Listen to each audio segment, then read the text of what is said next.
छोट बड़ घटना को नहीं प्रस्तुत आंचलिक डिजिटल खबर को आपण मानक स्वागत करुछि मु श्री दास।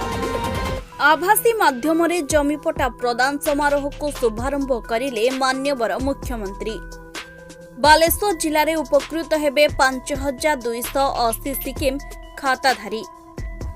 ओडिशा सरकार को राजस्व और विपर्यय परिचालना विभाग आनुकूल्य अनुष्ठित होइथिबा जमीपटा प्रदान समारोह को मान्यवर मुख्यमंत्री श्रीयुक्त नवीन पट्टनायक द्वारा आभासी माध्यम शुभारंभ हो जाइछि। चेयरमैन श्री कार्तिक पांडेन केन्द्रापड़ा जिला गस्तरे जाइथिले सेतेबेले जने चासी भाई तांको भेटिथिले सिक्किम सत्तो द्वारा से माने किपरि हैरान हेउछंती से विषय तांको कहिथिले 5T चेयरमैन को थारु आपन मान को असुविधा विषय रे जानिबा परे रेवेन्यू डिपार्टमेंट को शीघ्र पदक्षेप नेबा पाई निर्देश देथिली।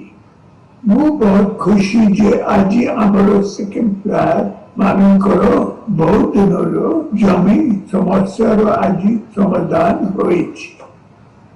से माने एबे तांको जमी उपरे हेरिडिटरी राइट और ट्रांसफर राइट मध्य पाइबे। राज्य सरकार के एक निष्पत्ति द्वारा ओडिशा रो 26 जिला रो 2,50,000 राहत और तांको पिला माने उपकार पाइबे। रेवेन्यू डिपार्टमेंट एक स्पेशल ड्राइव जोरियारे सिक्किम राहत मानन को आइडेंटिफाई करुछि। सो मोटो केस करे सिक्किम राहत को समस्या समाधान पाए पदक्षेप लिया जाइछि। रेवेन्यू टास्क फोर्स जोरियारे पुराना लैंड केस गुड़िकर समाधान करा जाउछि। जनसाधारण इच्छा को सम्मान देई हम काम करुछु। जनसाधारण को खुशी मो पाए सबुठारु बड़ पुरस्कार बंदे उत्कल जन।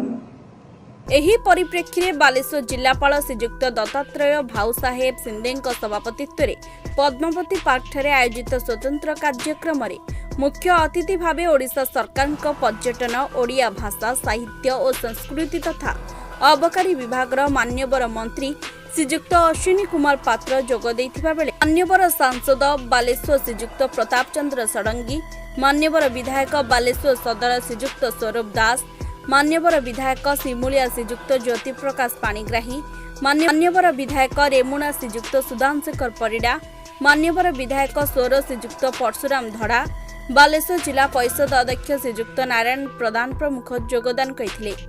बहुत खुशी अच्छा से कहीं 3 दिन पूर्व जिला प्रशासन मत महान कार्यपाई कि जहाँ दायित्व देती जो मुख्यमंत्री को जो जुगान्तकारी पदक्षेप जोटा कि जो मैंने कि दीर्घ 60 वर्ष धरिकी चली आसूला इंग्रेज माने गला परठू जो मैंने कि सिक्किम प्रजा थे ना से जगार असल मालिकाना जाहिर कर ना जगार मालिक सी भी जाहिर कर असुविधा कौन होता दीर्घ दिन धरिकी चाषी जी से प्रकृत चाष किंतु चाषर जो तार कष्ट उपार्जित जो जहाँ सी तार मालिक पाऊला किंतु आज जो सरकार जो कार्यक्रम कले वास्तविक बहुत महान पदक्षेप नहीं जो थे कि जी जमी प्रकृत हिताधिकारी प्रकृत जमी को जी चाष करूला जी अन्नदाता ता ना ही रेकर्ड जो सरकार स्थिरीकृत कर पटा प्रस्तुत कर एक्चुअली सरकार गोटे महान पदक्षेप कहीं चाषी जी जमी प्रकृत मालिक तार प्रमाण सरकार देती पटा माध्यम बहुत भितर भूमिहीन भी थे बहुत लोक सारे मिसी जो मैंने कि खंडे पटा ना हेतु सरकार कौन योजना से पाइबार वंचित होते से मोहर आज हस फिटी दीर्घ दिन द्वंद्व जो झुलिकी रखी थे इंग्रेज मैंने ना प्रजार संपत्ति ना रजार संपत्ति आज से गोटे एत दीर्घ दिन धरिकी जो समस्या था तार आज पुनः पड़ी समस्ते आज आनंद उल्लसित जे जो मैंने किसी खंड जगह ना से जहाँ सतरे खंड जगह पाई यहाँ मुख्यमंत्री को आम धन्यवाद देवा निश्चित भाव आवश्यक रही। मुख्य सचेतन को अभिभाषण प्रदान करने निमंते अनुरोध करुछि। ନୀଳଗିରି ତହସିଲ ମିତ୍ରପୁର ଆରରୁ ଆସିଛୁ। ଆମର କାଠୁଜି ମଜାରେ ଗୋଟେ ସିକିମ ପଟା ଥିଲା, ତା ଆଜି ପର୍ଯ୍ୟନ୍ତ ହେଇପାରୁନଥିଲା। ଆଜି ହବାରେ ଆମେ ବହୁତ ଖୁସି ଅଛୁ। ପଟା ନଥିଲା, ନିଜ ନାଁରେ ନଥିଲା, ଯାହା କିଛି ଗୋଟେ ଦରକାର ପଡୁଥିଲା ଆମେ ପଟା ଦେଇପାରୁନଥିଲୁ। ଏବେ ଆମ ନିଜ ନାଁରେ ହେଲାଣି, ଆମେ ହଉଛି ତାକୁ ଦେଇକି କିଛି ଲୋନ୍ କର ଯାହା କିଛି କରିପାରିବୁ। ହଁ, ମୋର ତ ଆଜିକି ହେଲାଣି 58 ବର୍ଷ। ମୋ ଆଗରୁ ବାପା କରୁଥିଲେ ପାଖାପାଖି 60-70 ବର୍ଷ କି ଉପରେ ହେଇଯିବ ପ୍ରାୟ, ମୁଁ ଅନୁମାନ କରୁଛି। ମୁଁ 58 ବର୍ଷ ହେଲା ଦେଖି ଆସିଛି ଯେ ଆମେ ସେ ବିଲ ଚାଷ କରୁଛେ, ତା ଆଗରୁ ବାପା କରୁଥିଲେ। ବହୁତ ଧନ୍ୟବାଦ ଦେବା, ଆଜି ଆମକୁ ଭଲ ସୁଯୋଗ ଦେଲେ, ଆମ ନିଜସ୍ୱ ଜିନିଷଟାକୁ ନିଜସ୍ୱ କରିଦେଲେ। ଏହି ଅବସରରେ ମାନ୍ୟବର ମୁଖ୍ୟମନ୍ତ୍ରୀ କହିଥିଲେ କି ଜନସାଧାରଣଙ୍କ ସମସ୍ୟାର ସମାଧାନ ଉପରେ ତାଙ୍କ ସରକାର ସର୍ବାଧିକ ପ୍ରାଥମିକତା ଦେଇ ଆସିଛନ୍ତି। ସିକିମ ରୟତମାନଙ୍କର ସମସ୍ୟା ବହୁଦିନର ସମସ୍ୟା ଥିଲା। ସରକାରଙ୍କ ବିଭିନ୍ନ କୃଷି ବିକାଶ କାର୍ଯ୍ୟକ୍ରମରେ ମଧ୍ୟ ସେମାନେ ଲାଭ ପାଇପାରୁନଥିଲେ। ସିକିମ ରୟତମାନଙ୍କର ଶହ ଶହ ବର୍ଷର ସମସ୍ୟାର ସମାଧାନକୁ ଏକ ଐତିହାସିକ ପଦକ୍ଷେପ ଭାବରେ ବର୍ଣ୍ଣନା କରି ଲୋକମାନଙ୍କର ଖୁସି ହିଁ ତାଙ୍କର ସବୁଠାରୁ ବଡ଼ ପୁରସ୍କାର ବୋଲି ମାନ୍ୟବର ମୁଖ୍ୟମନ୍ତ୍ରୀ କହିଥିଲେ। 5T ତଥା ନବୀନ ଓଡ଼ିଶା ଅଧ୍ୟକ୍ଷ ଶ୍ରୀ କାର୍ତ୍ତିକ ପାଣ୍ଡିଆନ କାର୍ଯ୍ୟକ୍ରମ ସଞ୍ଚାଳନ କରି କହିଥିଲେ ଯେ ଏହି ସିକିମ ରୟତ ସମସ୍ୟା ଦୀର୍ଘ 50 ବର୍ଷରୁ ଅଧିକ ବର୍ଷର ସମସ୍ୟା ହୋଇ ରହିଥିଲା। ଜିଲ୍ଲା ଗସ୍ତ ସମୟରେ କେନ୍ଦ୍ରାପଡ଼ା ଜିଲ୍ଲାରୁ ପ୍ରଥମେ ଏହି ଆବେଦନ ଆସିଥିଲା। ଖୁବ୍ ଶୀଘ୍ର ଏହାର ସମାଧାନ କରାଗଲା। ବାକି ରହିଯାଇଥିବା ଜମିପଟା ପ୍ରଦାନ କାର୍ଯ୍ୟକୁ ଶୀଘ୍ର ଶେଷ କରି ସ୍ୱଚ୍ଛତା ଓ ସମ୍ମାନର ସହ ବଣ୍ଟନ କରିବା ପାଇଁ ଜିଲ୍ଲା ପ୍ରଶାସନମାନଙ୍କୁ ନିର୍ଦ୍ଦେଶ ଦେଇଛନ୍ତି।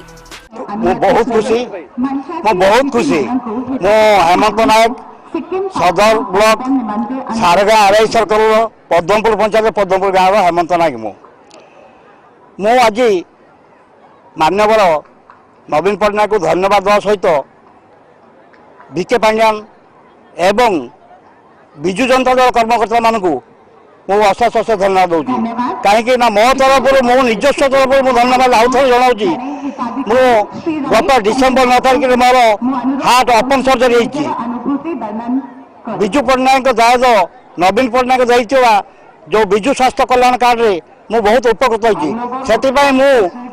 आउ थे धन्यवाद जनावि एवं पट्टा पाई आज जो मो स्थितिमान मालिकाना सत्व पाई आउ थे धन्यवाद जनावि विजु पट्टनायक पुत्र नवीन पट्टनायक माननीय मुख्यमंत्री ओडिशा सेभली योग्य संतान विरल धन्यवाद। ଏହି ସଭାରେ ମାନ୍ୟବର ବିଧାୟକ ବାଲେଶ୍ୱର ସଦର ଶ୍ରୀଯୁକ୍ତ ସ୍ୱରୂପ ଦାସ ନିଜର ବକ୍ତବ୍ୟ ରଖି କହିଥିଲେ ଯେ ସିକିମ ପଟ୍ଟା ପ୍ରଦାନ ସମାରୋହ ରାଜ୍ୟ ସରକାରଙ୍କ ଏକ ଯୁଗାନ୍ତକାରୀ ପଦକ୍ଷେପ। ସିକିମ ଚାଷୀମାନେ ତାଙ୍କ ଦଖଲରେ ଥିବା ଜମି ଉପରେ ସ୍ଥାୟୀ ବଂଶାନୁକ୍ରମିକ ହସ୍ତାନ୍ତର ଯୋଗ୍ୟ ଅଧିକାର ପାଇପାରିବେ। ଓଡ଼ିଶା ଭୂସଂସ୍କାର ଆଇନ 1960ର ସଂଶୋଧନ ଦ୍ୱାରା ସିକିମ ଜମିକୁ ଦଖଲ କରୁଥିବା ଉପରୟତ ବା ଉତ୍ତରାଧିକାରୀମାନଙ୍କୁ ରଇତି ଅଧିକାର ପ୍ରଦାନ କରାଯିବା ଦ୍ୱାରା ଲକ୍ଷ ଲକ୍ଷ ରାଜ୍ୟବାସୀ ଉପକୃତ ହୋଇପାରିବେ। सूचनायोग्य जे मान्यवर मुख्यमंत्री नेतृत्व में ओडिशा जमी संस्कार अधिनियम 1960 संशोधन करा जायतिला। एही संशोधन पर सिक्किम रयत जो माने कि मूल मालिक मानकर अधीन रे भाग चाषी रूपे जमी को चाष करि आसुथिले सेमाने सेही जमी गुड़िक उपरे स्थितिवान पट्टा पाइबे। 60 वर्षरू अधिक हैला सिक्किम प्रजा माने सेमाने चाष करुथिबा जमीर मालिकाना सत्व पाई पार नथिले। या द्वारा सेमाने सरकार को भूमि संपर्कित कौनसी प्रकार आर्थिक और सामाजिक साहाय्य पाइबार वंचित थिले। संप्रति रयत पट्टा पाइबा द्वारा सरकार को समस्त प्रकार साहाय्य तथा जातिगत प्रमाणपत्र जमीर क्षतिपूरण एवं बैंक ऋण इत्यादि पाई परिबे। एठारे उल्लेखयोग्य जे बालेश्वर जिलार समस्त 12 गोटी तहसिल रे सर्वमोट 5280 सिक्किम खाताधारी अछंती। तन्मध्यरु आजिर एही उक्त कार्यक्रम रे 2000 अधिक सिक्किम खाताधारी को रयत पट्टा प्रदान करा जायतिला। बालेश्वर समेत राज्यर 19 जिले में यह कार्यक्रम अनुष्ठित होइतिला।